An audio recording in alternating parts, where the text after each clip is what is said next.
Fala aí pra gente então, já que você tocou nesse assunto, né? O que você gosta de colecionar?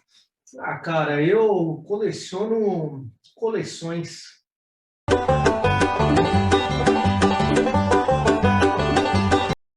Pegue sua cerveja, pegue sua pipoca, pegue o seu caldinho de mocotó, que agora está começando mais um 10 Minutos de Rebu, aquele programa que todos vocês já sabem que nunca tem 10 minutos, quer dizer, nunca não, né? Às vezes tem, tá? Mas na maioria das vezes não tem. E hoje a gente vai vir aqui falar sobre um tema que é um tanto quanto inusitado. Nós vamos falar sobre coleções para estudar história, né?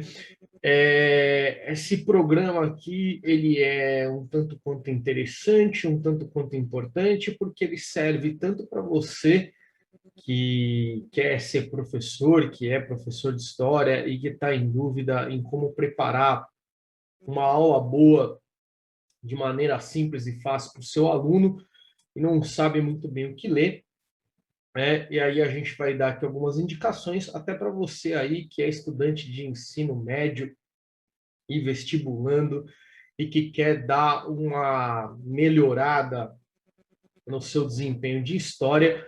A gente vai trazer aqui, então, algumas dicas de leitura que elas podem facilitar e trazer para você um estudo rápido e consistente sobre temas da história.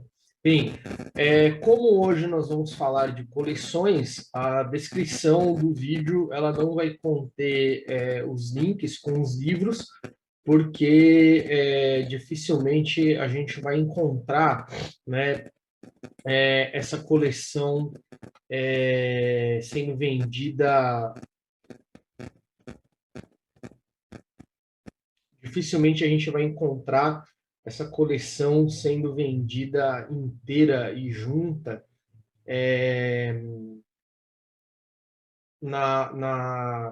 alguma livraria, né, em algum site principalmente. Então vocês teriam que procurar o nome da coleção, ver os livros, né, e baixar aí, baixar não, e comprar, né, livro por livro de acordo com o seu interesse.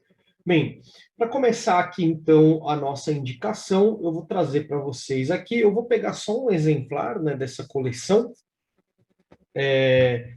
da qual eu tenho 11 livros aqui, que é a coleção, né, Tudo é História, certo? Da editora, ó, vamos ver se aparece aí na câmera, e câmera ruim é outra coisa, hein? Vamos lá, não aparece na câmera, que bom. Né? A coleção aqui, Tudo é História, certo? Da editora Brasiliense. Aqui, o livro que eu trouxe para vocês verem, né? É esse livro aqui, O Golpe... o Governo Goulart e o Golpe de 64, do Caio Navarro de Toledo. É interessante que todos esses livros aqui, eles são escritos por historiadores, né, renomados. A gente tem, por exemplo, um livro escrito pelo Caio Prado Júnior, né? Maria Beatriz Lorenzano também escreve aí um livro, inclusive, sobre a economia, né, e a sociedade do mundo antigo, né, da Grécia e de Roma, e eles trazem problematizações acerca daquele tema que eles estão trazendo, né, com uma linha de raciocínio e tudo mais, fazendo que até mesmo em cada coleção você consiga ter aí mais de um livro sobre o mesmo assunto, né? Então, alguns livros diferentes sobre a independência da África, alguns livros diferentes sobre Guerra Civil Espanhola, sobre Brasil República, né, sobre esse período aqui que vai de 46 a 64, que é o período chamado aí de democracia populista ou de período democrático, né? Existem aí vários nomes, tá?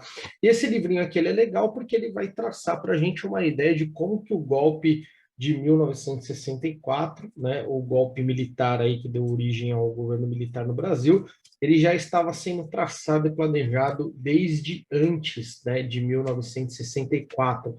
Então, ele não foi uma resposta necessariamente de acordo com esse livro, uma resposta necessariamente direta e reta a políticas promovidas pelo João Goulart, mas sim, né, uma tentativa aí de tomada do poder que ela já estava sendo tramada desde muito antes, né?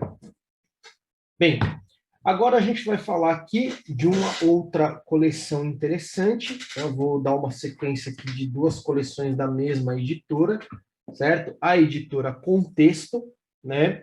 Com esse aqui eu só tenho esses dois livros, né? Mas como vocês podem ver aqui, tem o volume 5, então provavelmente deve ter uns 6 volumes, se eu não me engano, essa coleção. Ela se chama Textos e Documentos, né? Você tem aqui um de história contemporânea e um de história moderna, né? São esses dois que eu tenho, mas existe também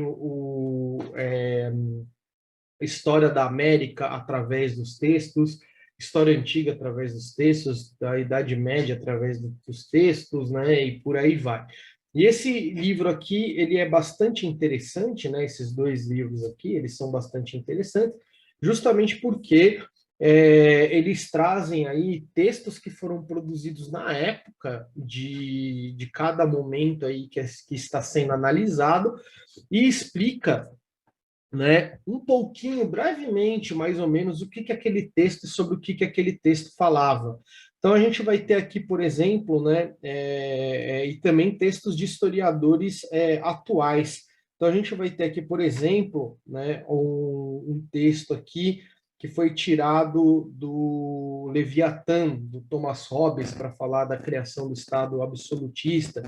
A gente tem aqui um texto do Perry Anderson, historiador do absolutismo, né, que vai falar sobre qual a relação entre o Estado absolutista e o feudalismo, né, e por aí vai, certo? Então a gente vai ter aí vários documentos aqui, vários textos, né, trecho da Carta do Pero Vaz de Caminha, por exemplo, nesse livro de História Moderna, que ajudam aí bastante, né? Às vezes, para a gente que não tem muita prática em sala de aula, ou até para quem aí quer preparar uma aula diferente, você pega ali um texto, como por exemplo, temos o texto do Thomas Hobbes, e aí você consegue explicar, né, através de um autor aí que foi teórico, né, que teorizou os princípios do absolutismo, né? Para quem não conhece, o Thomas Hobbes é o autor da frase "o homem é o lobo do homem", e aí você consegue é, preparar, né, uma aula inteira com esse texto aí, né? Só com esse trecho do texto, né? Enfim, tem várias coisas ali. Agora a gente vai para uma outra coleção também da editora Contexto, que é essa coleção aqui bem legal, bem bacana, repensando a história, né? Aqui eu vou ter um livro que é escrito pelo Pedro Paulo Funari e pelo Francisco Silva Noeli, e um outro texto que é um outro livro que é escrito pelo historiador, né, e dono da livraria Contexto, Jaime Pinsky. Né? No caso aqui a gente vai ter um sobre pré-história do Brasil, um outro sobre as primeiras civilizações, mas existem aí volumes sobre diversos períodos, né, da história para se procurar. Então, você tem aí Idade Média, você tem aí Idade Contemporânea, você tem todos, né, os períodos da, da história aí disponíveis, né, com temas específicos também, como, por exemplo, a história da escravidão no Brasil e outros períodos aí que são bastante interessantes. O que eu acho mais interessante nesses dois livros aqui, né, tanto do Pedro Paulo Funari quanto o do Jaime Pinsky, é que a discussão dos dois autores ela começa partindo de uma discussão do termo, né? Então o Jaime Pinsky discute, né, o que é a ideia de civilização e o Pedro Paulo Funari discute qual é a ideia de pré-história do Brasil, né? Inclusive fazendo até uma menção aí a dizer que a pré-história como período histórico geral é um termo pejorativo, mas pré-história do Brasil não seria porque o nome do país Brasil ele só vai existir depois de 1500, né, com a chegada dos portugueses aqui, então é possível você falar de uma pré-história, não é pré-história do Brasil, mas é pré-história do Brasil, né? Ou seja, antes da história do Brasil, nesse caso aqui.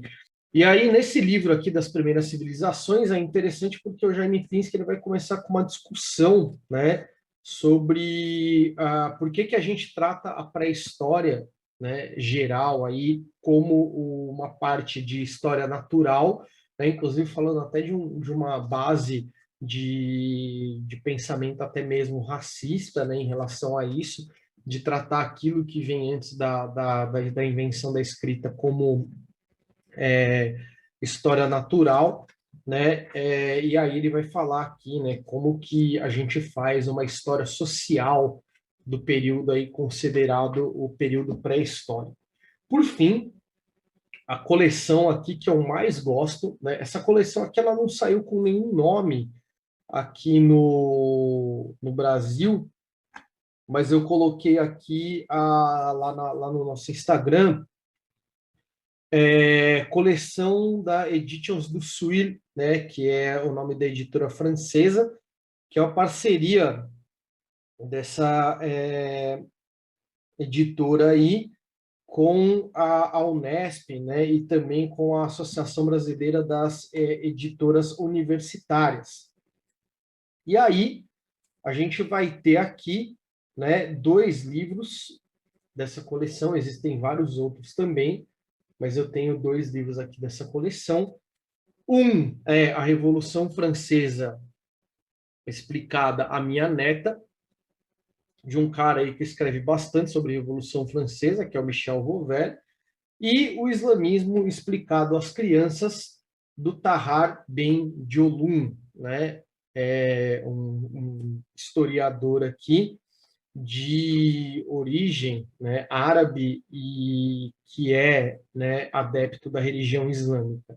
E qual que é o grande barato desses livros, né? O grande barato desses livros, inclusive esse aqui do islamismo, eu cheguei até a ler umas partes dele com os meus alunos em sala de aula, é que esses livros eles são baseados, né, feitos através de perguntas propostas por crianças aqui que têm contato com o autor do livro, né? Então, as crianças perguntam, né? Quando você era criança, sabia que era muçulmano? Aí o cara responde, sabia sim. Nasci em uma casa onde sempre via minha mãe e meu pai fazendo suas preces, né? Aí ele pergunta, a criança fala, e vocês também rezavam? Eu falo, sim, eu rezava, mas era preguiçoso, ainda mais no inverno. E aí as crianças vão perguntando, né? É, quais são as coisas que estão relacionadas com o islamismo, e aí o autor ele vai respondendo com respostas diretas e simples, né? Isso aqui para o ensino fundamental 2, né, é um prato cheio, certo? De discussões aí. Bem, pessoal, esse foi o nosso vídeo de hoje, então, sobre essas coleções para dar uma boa aula de história. Espero que vocês tenham gostado bastante e até a próxima semana.